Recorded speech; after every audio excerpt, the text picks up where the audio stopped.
So hello everyone, welcome back to this amazing channel. This is Pawan Rawaniyar and इस video में हम करेंगे current electricity के लास्ट 12 ईयर्स के नीट पे वैक्यूज। ठीक है, तो without any delay let's start. तो what did the first question says? The first question says the copper wire of a radius 1 mm contain 10 to the power 22 free electrons per cubic meter. The drift velocity of a free electrons when 10 ampere current flows through the wire will be dash. ठीक है, कितना होगा? तो हमको actually में पूछा क्या है, तो पूछा है ड्रिफ्ट वेलोसिटी। तो ड्रिफ्ट वेलोसिटी का फॉर्मूला क्या होता है, तो हमको गिवन क्या है, तो गिवन है हमको radius that is 1 mm 10 to the power -3 metre.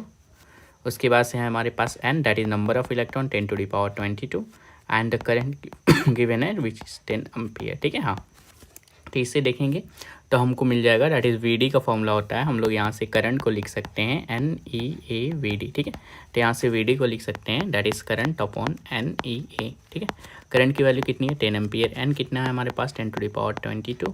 E कितना होता है तो 1.6 into 10 to the power -19 and area कितना होगा that is pi R square. तो यहाँ से R स्क्वायर करेंगे 10 to the power -3 का स्क्वायर तो 10 to the power -6 हो जाएगा। ठीक है, हाँ, लेट्स सॉल्व इट। तो यहाँ पे ऊपर 10 है और ये 1.6, तो 10 अपॉन 1.6 हमारे पास होता है 6.25। अब हम करेंगे पावर्स में, तो 19 और 6, तो यहाँ पे कितने हो जाएंगे 25 और ये 22, तो ऊपर कितना हो जाएगा 10 to the power 3 और नीचे ये पाई आ जाएगा। ठीक, तो देखेंगे ये आंसर कहाँ पे है, मीटर पर सेकेंड में आएगा क्योंकि वेलोसिटी है, तो ऑप्शन नंबर बी। ठीक है, तो option number B is the correct option. Next है हमारे पास क्वेश्चन नंबर 2।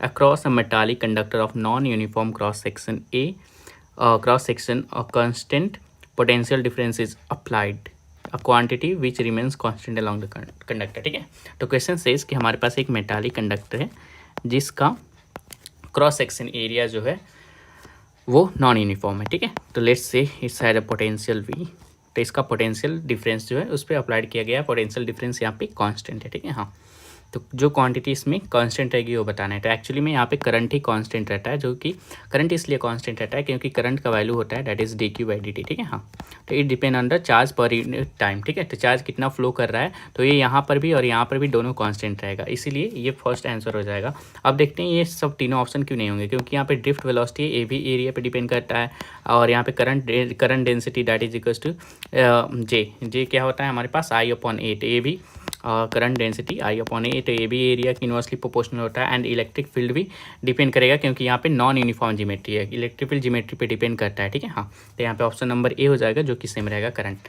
नेक्स्ट है हमारे पास question number 3, the magnitude and direction of the current in the following circuit हमको बताना है। ठीक है, तो एक्चुअली में हम लोग इसको सॉल्व करेंगे, तो यहाँ पे जो 10 वोल्ट और 5 वोल्ट की बैटरी है, यहाँ पे पोलैरिटी अपोजिट है, तो यहाँ पे 10 इधर जाएगा और वोल्टेज और यहाँ पे 5 वोल्टेज इधर है, तो ये इसको कैंसिल करके हम अगर नेट डायग्राम बनाएं तो यहाँ पे हो जाएगा 5 वोल्ट की बैटरी। एक मिनट, ये गलत है। ठीक, हम लोग यहाँ पे नेट बनाएं तो एक इधर होगी पोलैरिटी की 5 वोल्ट की बैटरी, यहाँ पे हो जाएगा हमारा 1 ओम का रेसिस्टर, यहाँ पे हो जाएगा रेसिस्टेंस 2 ओम का और नीचे हमारे पास कितना का है दैट इज़ 7 ओम का। ठीक है, हाँ, तो इसको हम लोग सॉल्व करेंगे। ठीक, नेट हम लोग को पूछा है करंट कितना फ्लो होगा, तो करंट कितना होता है दैट इज़ V/R इक्विवेलेंट। तो R इक्विवेलेंट हम निकालेंगे तो यहाँ पे कितना हो जाएगा 2 7 और 1 दैट इज़ 10 हो जाएगा, तो 10 हमारा R इक्विवेलेंट हो जाएगा। सीरीज में तो सिंपल ऐड कर देंगे, तो 10 ओम नीचे हो गया, V कितना हो गया हमारे पास 5 वोल्ट नेट आया, तो यहाँ पे करंट कितना हो गया हाफ एम्पियर आ जाएगा। ठीक है, तो 0.5 एम्पियर और कहाँ से मूव करेगा, तो यहाँ से इधर मूव करेगा क्योंकि पोटेंशियल इधर नेगेटिव से इधर पॉजिटिव है। ठीक है, हाँ, तो A से B जा रहा है through E and the current is 0.5। ठीक है, तो A to B through E current is 0.5, तो option see the correct answer. Next question पे आते हैं, 4th नंबर क्वेश्चन।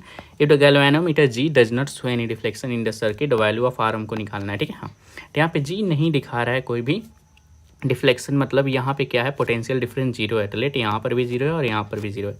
ठीक, तो यहाँ पर 0 वोल्ट है, तो यहाँ पे 2 वोल्ट है, तो 2 वोल्ट यहाँ पर भी हो जाएगा। ठीक है, तो यहाँ पे 2 वोल्ट, तो we can write the potential difference across the R is 2 volt. ठीक है, हाँ, अब ये सर्किट हमको भूल जाना है। ठीक, यहाँ का अगर सर्किट निकालेंगे तो यहाँ पे 10 वोल्ट की बैटरी है और यहाँ पे एक रेसिस्टर और एक रेसिस्टर 400 ओम वाला और एक R, ये दोनों सीरीज़ में है। तो सीरीज़ में हमको पता है दैट इज सीरीज़ में क्या होता है, सीरीज़ में सेम होता है करंट, सीरीज़ में सेम होता है हमारे पास करंट, और यहाँ पे V नेट क्या हो जाता है V1 + V2 अगर 2 रेसिस्टर है। ठीक, तो इन दोनों का अलॉन्ग का पोटेंशियल डिफरेंस मिला के 10 वोल्ट आना चाहिए, तो एक का 2 वोल्ट है तो इसका कितना हो जाएगा, तो यहाँ पे 8 वोल्ट हो जाएगा, पोटेंशियल डिफरेंस निकाल सकते हैं। ठीक, तो यहाँ से हम लोग पहले करंट निकाल लेंगे जो कि सर्किट में फ्लो कर रहा है। तो करंट कितना हो जाएगा, V/R हो जाएगा। ये हमको यहाँ पे V भी पता है और R भी। तो V कितना है इस पे, तो 8 वोल्ट है एंड यहाँ पे रेसिस्टेंस कितना है, तो 400। तो दिस इज द इतना एम्पियर करंट आ गया। अब सीरीज में है तो जितना करंट यहाँ पे है उतना ही करंट यहाँ पर भी होगा। तो हम लोग लिख सकते हैं that is I is equals to V/R। तो यहाँ से हमको रेसिस्टेंस निकालना है तो R हो जाएगा V/I, ठीक है। हाँ, तो यहाँ का V कितना है, 2 वोल्ट है एंड I क्या हो जाएगा, तो वही हो जाएगा जो इसमें था, क्योंकि सीरीज में I सेम रहता है। तो 8 × 400 हो जाएगा। तो इसको सॉल्व करेंगे तो यहाँ से आ जाएगा 50 × 2 that is 100 ohm is the answer, ठीक। तो option number D is the correct answer. Next है हमारे पास question number 5। The resistance of a platinum wire at 0 degree Celsius दे दिया है 2 ओम, ठीक है। हाँ, तो आर एट 0 डिग्री सेल्सियस हमको कितना दे दिया है, 2 ओम दे दिया है and 6.8 ohm at 80 degree celsius and R at 80 degree celsius हमको कितना दे दिया है, और दैट इज 6.8 ओम। और पूछा है टेम्परेचर कोफिशिएंट, तो हमको अल्फा आर पूछा है, ठीक। तो हम लोग सिंपल आर टी का फॉर्मूला लगा देंगे that is R at temperature T. This is the R at temperature T is equals to R0 1 plus alpha R into delta T होता है, ठीक है। हाँ, तो डेल्टा टी कितना हो जाएगा, तो डेल्टा टी दोनों सेल्सियस में रखेंगे तभी भी डेल्टा सी सेम ही रहता है, क्योंकि यहाँ पे डेल्टा निकाल रहे हैं, चेंज निकाल रहे हैं, तो केल्विन और सेल्सियस में बराबर हो जाएगा। तो डेल्टा टी हो जाएगा 80 - 0 दैट इज़ 80, ठीक है। हाँ, तो यहाँ पे हम लोग वैल्यू रखेंगे। तो आर टी है हमारे पास 6.8 ओम, R0 है हमारे पास 2 ओम, और यहाँ पे हो जाएगा 1 प्लस अल्फ़ा लेट कर लेते हैं, यहाँ पे अल्फ़ा आर, और डेल्टा टी हो गया हमारे पास 80, ठीक है। लेट्स सॉल्व इट, हमको अल्फ़ा की वैल्यू निकालनी है। तो यहाँ से 2 से काटेंगे तो this is 3.4 is equals to 1 plus 80 alpha R, ठीक है। हाँ, तो इसको सॉल्व करेंगे तो यहाँ से 1 है तो इधर जाएगा माइनस हो जाएगा, ठीक। तो हम लोग इसको उल्टा लिखें तो लिख सकते हैं 80 alpha R is equals to 3.4 - 1 that is 2.4। Now इसको सॉल्व करेंगे तो 2.4/80, तो इसको सॉल्व करेंगे तो 8 3 × 24 होता है ना, तो 0.3 × 10⁻⁻1 आ जाएगा। तो इसको हम लोग लिख सकते हैं 3 × 10⁻²। ये कैसे है -1, तो एक 0 था वो ऊपर चला गया, ठीक है। हाँ, तो हम लोग को आ गया 3 × 10⁻²। कौन सा ऑप्शन होगा, that is D is the correct answer. Next है हमारे पास question number 6। What does it say, on the basis of electrical conductivity which one of the following material has the smallest resistivity, ठीक है। तो यहाँ पे देखेंगे रेसिस्टिविटी किसकी सबसे कम है, तो इसकी हमको पता है रेसिस्टिविटी इनवर्सली प्रोपोर्शनल होता है कंडक्टिविटी, मतलब जिसका कंडक्टिविटी सबसे ज़्यादा उसकी रेसिस्टिविटी सबसे कम। तो कंडक्टिविटी किसकी ज़्यादा होती है, जिसकी कंडक्टर की कंडक्टिविटी ज़्यादा, मतलब वो ऐसा कंडक्टर ढूंढना है जिसकी कंडक्टिविटी सबसे ज़्यादा होती है। तो हमको पता है silver is the best conductor होता है यहाँ पे। तो यहाँ पे इसकी सबसे ज़्यादा कंडक्टिविटी होगी तो इसकी रेसिस्टिविटी सबसे कम हो जाएगी, ठीक है। हाँ, तो option number B is the correct answer. Next हमारे पास question number C. A certain wire A है जिसका रेसिस्टेंस है हमारा 81 ओम।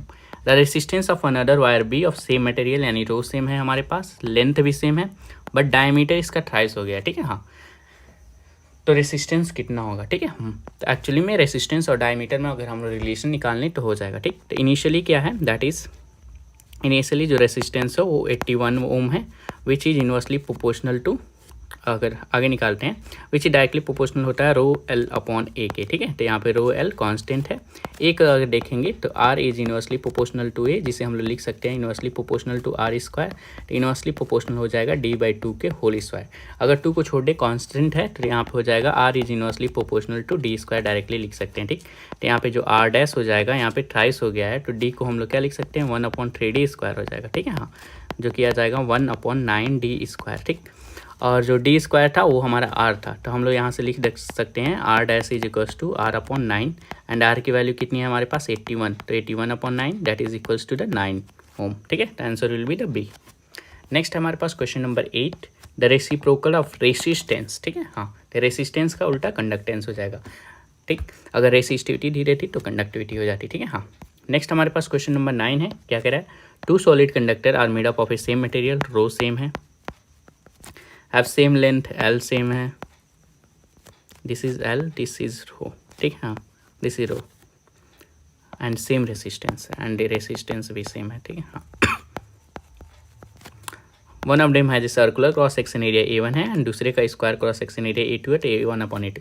तो एक्चुअली में हमको ये स्क्वायर देखकर हमको कंफ्यूज नहीं होना है, डायरेक्टली A1 और A2 में रिलेशन पूछा है, ठीक है। हाँ, तो R को हम लोग लिख सकते हैं ρl/a, ठीक है। हाँ, R1 के लिए हो जाएगा A1 एंड R2 के लिए हम लोग लिख देंगे रो L अपॉन A2, ठीक है। हाँ, क्योंकि ये दोनों सेम है तो हम लोग देखेंगे तो R is inversely proportional to A है, तो A is inversely proportional to R हो जाएगा। तो A1 अपॉन A2 की वैल्यू पूछिए, वो हो जाएगा R2 अपॉन R1, ठीक है। तो जहाँ पे अगर हमको दे दिया है R दोनों सेम है तो इसकी वैल्यू आ जाएगी 1, ठीक है। हाँ, तो लेट्स आंसर हो जाएगा हमारा A। नेक्स्ट हमारे पास क्वेश्चन नंबर 10 क्या कह रहा है, the resistance of a wire R ohm, ठीक है। R ohm is the resistance, ठीक। ये कब का बात है, जब हम लोग रो L अपॉन A लिखेंगे, सिंपल, ठीक। If it is melted and stage, मतलब हम लोग वॉल्यूम कांस्टेंट कर दिए हैं, स्टेज में होता है 2n times is original length, और L डैश हम लोग कर दिए हैं that is n times of A L not. इस न्यू रेसिस्टेंस विल भी कितना होगा, तो वॉल्यूम कांस्टेंट करके रेसिस्टेंस का L पे क्या इफेक्ट होता है, L चेंज करने से रेसिस्टेंस पे क्या इफेक्ट होता है, तो ये रिलेशन निकालना है। तो हमारे पास होता है R is equals to rho L upon A। तो अगर ऊपर L से मल्टीप्लाई, नीचे L से मल्टीप्लाई कर दे तो A इंटू L वॉल्यूम हो जाएगा, कांस्टेंट हो जाएगा, तो यहाँ से R आ जाएगा directly proportional to L square, ठीक है। हाँ, तो यहाँ पे R डैश कितना हो जाएगा, कितने टाइम्स चेंज किया है, n टाइम्स, तो हो जाएगा n L का whole square that is equals to n square L square, ठीक। और initially R is directly proportional to L square है, तो हम लोग लिख सकते हैं n square R is new R dash, ठीक है। हाँ, answer number B is the correct answer, ठीक। नेक्स्ट हमारे पास question number 11, the wire of a resistance 4 ohm है, इसको स्ट्रेच करके ट्वाइस इस ओरिजिनल लेंथ कर दिए तो रेसिस्टेंस कितने गुना होगा। यहाँ पे स्ट्रेच किया है मतलब वॉल्यूम कांस्टेंट रख के लेंथ डबल कर रहा है, तो लेंथ डबल कर रहा है, तो हम लोग यहाँ से डायरेक्टली लिख सकते हैं that is resistance is directly proportional to L square. अब हमको यहाँ पे क्या किया है, इनिशियली में R is directly proportional R square है, तो R डैश निकालेंगे तो ये कितना हो जाएगा, ट्वाइस इस लेंथ यानी 2L का होल स्क्वायर हो जाएगा that is equals to R dash is directly proportional to 4L square. तो L स्क्वायर को हम लोग इनिशियली का R लिख सकते हैं, तो यहाँ पे हो जाएगा दैट इज़ 4 इंटू R हो जाएगा। तो R क्या था इनिशियल, दैट इज़ 4, तो 4 into 4 that is equals to 16 ohm आ जाएगा, ठीक है। हाँ, तो option number A is the correct answer. Next है हमारे पास question number 12 that is resistance and conductance का है। A copper wire of a 10 metre दे दिया है, और लेंथ दे दिया 10 मीटर, रेडियस दे दिया है हमको that is 10 to the power -2 upon root pi metre, has a electrical resistance दे दिया है हमको दैट इज 10 ओम, ठीक है। हाँ, the current density in the wire of for an electric field, electric field दे दिया हमको 10 वोल्ट पर मीटर, और हमसे पूछा क्या है current density that is J पूछ दिया। तो जे हमारे पास होता है that is I upon A is equals to sigma into E लिख सकते हैं, ठीक। और इसको लिख सकते हैं 1 अपॉन रो इंटू ई। तो हम लोग यहाँ से क्या निकाल सकते हैं, तो हमको ई दिया है और जो ये दिया है इससे हम लोग रो को निकाल सकते हैं, ठीक है। तो लेट्स सी, ये वाला फॉर्मूला लग जाएगा, तो जे हो जाएगा हमारे पास 1 upon rho into electric field. तो रो निकालते हैं तो रो कितना हो जाता है, R A अपॉन L होता है, क्योंकि यहाँ से रेसिस्टेंस रो L अपॉन ए होता है, ठीक है। हाँ, तो R की वैल्यू 10 दे दी है, एरिया हमारे पास कितना है पाई R स्क्वायर हो जाएगा, तो R स्क्वायर करेंगे तो 10 का, देखो इसका हम लोग स्क्वायर करेंगे तो अपने ऐसे ही कर लेते हैं, 10 टू द पावर -2 का 10 टू द पावर -4 हो जाएगा, एंड रूट पाई का स्क्वायर करेंगे तो पाई आ जाएगा, ठीक है। हाँ, डिवाइडेड बाई L कितना दे दिया है 10, तो 10 से 10 खत्म, पाई से पाई खत्म, तो यहाँ से आ गया रो रेसिस्टिविटी आ गया हमारे पास 10 टू द पावर -4, ठीक है। हाँ, अब इसको यहाँ पे वैल्यू करेंगे तो 1 upon 10 to the power -4 into electric field है हमारे पास 10 वोल्ट पर मीटर, तो इसको सॉल्व करेंगे तो 10 टू द पावर -4 ऊपर जाएगा तो 10 टू द पावर 4 हो जाएगा into 10 that is equals to the 10 to the power 5 आ रहा है। 10 टू द पावर किस में है, 5 किस में है, तो option number A is the correct answer. Next हम आते हैं क्वेश्चन नंबर 13, क्या कह रहा है, column A gives a certain physical terms associated with the flow of current to the metallic conductor, column 2 gives the some mathematical relation. तो column A to P हमको मिलाना है, ठीक है। तो पहला है ड्रिफ्ट वेलोसिटी। तो ड्रिफ्ट वेलोसिटी क्या होता है, तो ये होता है ई टाउ बटा एम, ठीक है। तो यहाँ पे कौन सा हो जाएगा ये, तो हमारा ए हो जाएगा दिस। बी हमारा इलेक्ट्रिक रेसिस्टिविटी, तो रेसिस्टिविटी मतलब हो जाएगा हमारे पास रो, ठीक है। हाँ, तो रो की वैल्यू हमको निकालनी है, तो इसमें से कौन सा हो जाएगा, ऑप्शन नंबर यस हो जाएगा। क्यों, क्योंकि हम लोग क्या लिखते हैं, जे को लिखते हैं 1 अपॉन रो इंटू ई, तो यहाँ से रो को लिख सकते हैं दैट इज़ ई अपॉन जे, ठीक है। हाँ, तो ये हो जाएगा बी। नेक्स्ट हमारे पास रिलैक्सेशन पीरियड और करंट डेंसिटी। तो हम लोग करंट डेंसिटी सी क्यू ये डायरेक्टली दिख रहा है तो इसको हम लोग डी लगा देंगे, ठीक। क्यों, क्योंकि देखो हम लोग आई को क्या लिख सकते हैं, आई अपॉन ए को लिखते हैं हम जे, ठीक। तो जे को हम लोग लिख सकते हैं, आई को हम लोग लिखते हैं NEAVD अपॉन ए कर देंगे तो यहाँ से ए आ जाता है NEVD, तो सी हो गया। और जो बच्चा है वो हो जाएगा हमारे पास रिलैक्सेशन पीरियड। अभी कैसे होता है, लेट्स प्रूव इट। हमको पता है दैट इज कंडक्टिविटी होती है NE स्क्वायर टाउ बटा एम, ठीक। तो यहाँ पे हो जाएगा कंडक्टिविटी होती है तो रेसिस्टिविटी हो जाएगा M upon NE square tau, ठीक है। हाँ, तो यहाँ से टाउ को लिखेंगे, टाउ हो जाएगा M upon NE square into rho, ठीक है। हाँ, तो यही यहाँ पे दिया है। तो ऑप्शन नंबर पी का क्या हो जाएगा, सॉरी ए का है हमारा आर, तो ए का आर है सब में है। बी का है हमारा बी का है हमारा यस, तो ये ख़त्म। हमारा सी का क्या है, सी का है हमारा पी, सी का है। नेक्स्ट है हमारे पास question number 14, what is C. A charge particle having a drift velocity 7.5 × 10⁻⁴ metre per second in an electric field of a 3 × 10⁻10 volt per metre has a mobility. ठीक है, तो मोबिलिटी हमको निकालना है जो कि होती है drift velocity upon electric field. तो ड्रिफ्ट वेलोसिटी की वैल्यू डायरेक्टली रख देना है, तो यहाँ पे हो जाएगा 7.5 × 10⁻⁴ meter upon electric field which is equals to 3 × 10⁻10।